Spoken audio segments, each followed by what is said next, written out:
Your server logs show this IP 17 times, another IP only once. Which one is attacking you? That answer lives inside Python list methods.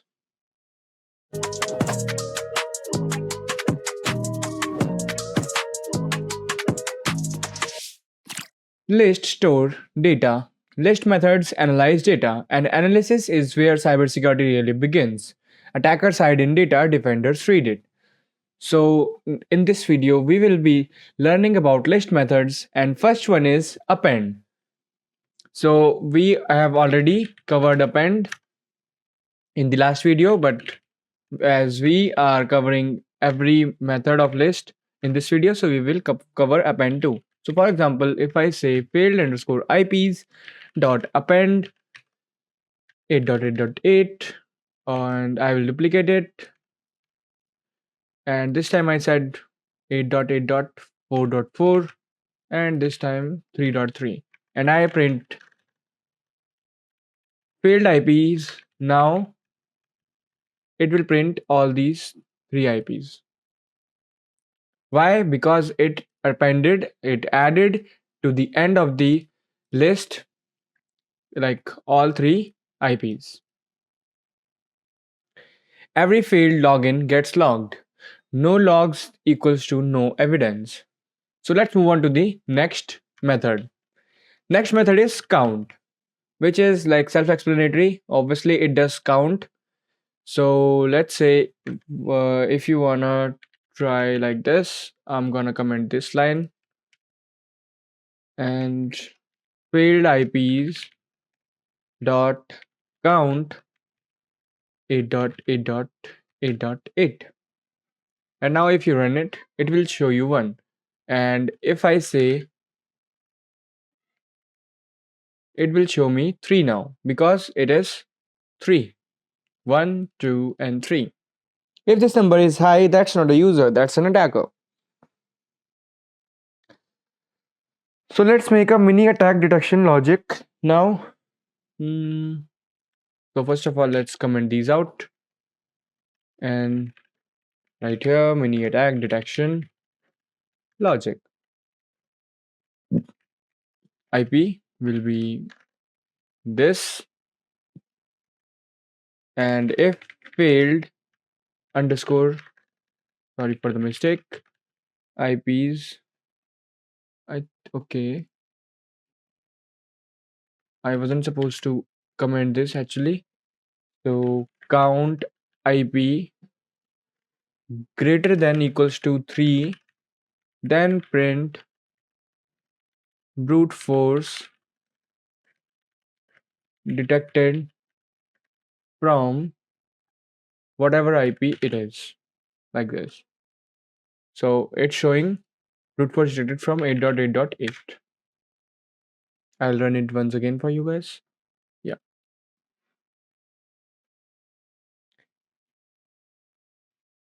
And attack detection is just math. So now let's move on to the third method, which is remove. And it is self-explanatory too. So let's write a list having, sorry, IPs like these.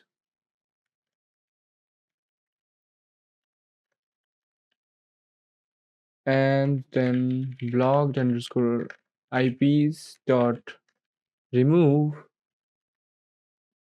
sorry, yeah, and I said to remove this only. And now if I print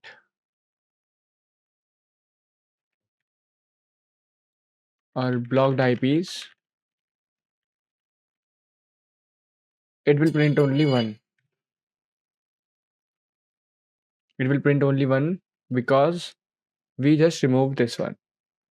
And this is how black block list works.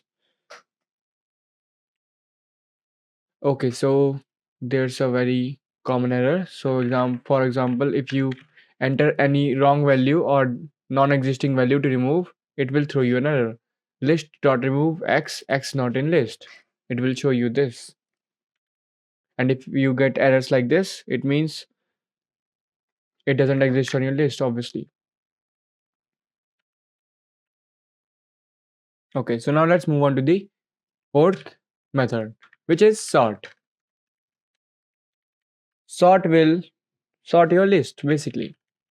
So, for example, if I write a list like 1, 5, 2, 8, and 9, and I said attempts dot sort, then print attempts. And actually, let's print attempts multiple times.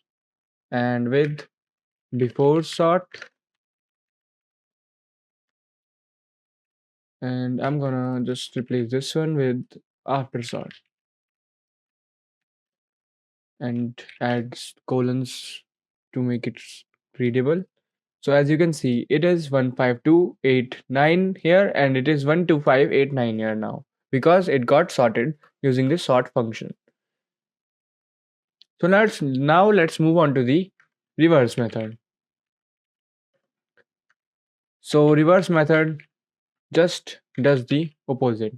So for example, I'm using reverse on this one, and if I print attempts again now, actually I'll just replace it again, reversed, and if I run it, now you can see it's 98251, just opposite of this one. Okay, so now let's move on to the sixth method, which is len. We have used len in the last video too, and let's say print len failed underscore IPs. Okay, so for this one, we'll uncomment this and comment rest of the code. Actually, let's just make copy of this one.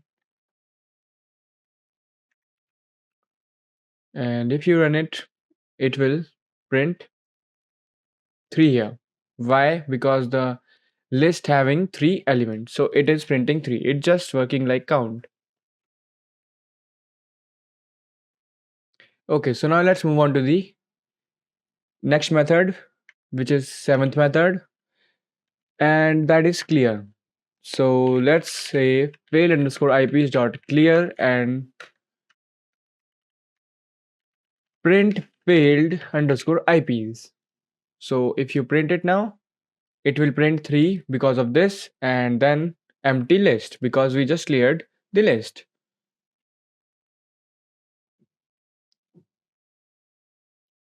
Okay, so let's make a program which mimics SOC workflow, security operation control workflow. So let's take a variable saying logs and IPs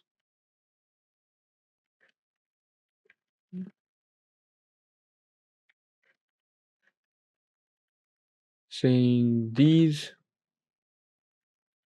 for IP in logs if logs.count IP greater than equals to 3 print alert.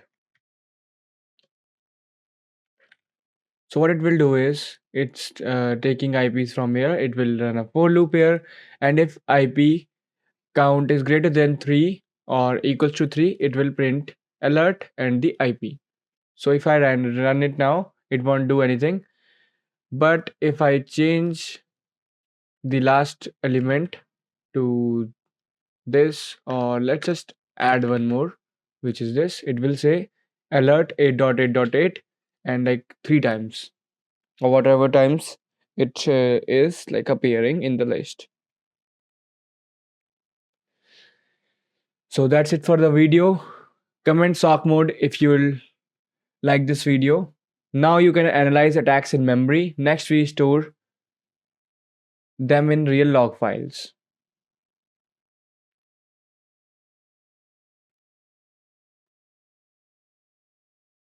And like the video and subscribe to the channel because we are building real cybersecurity skills here.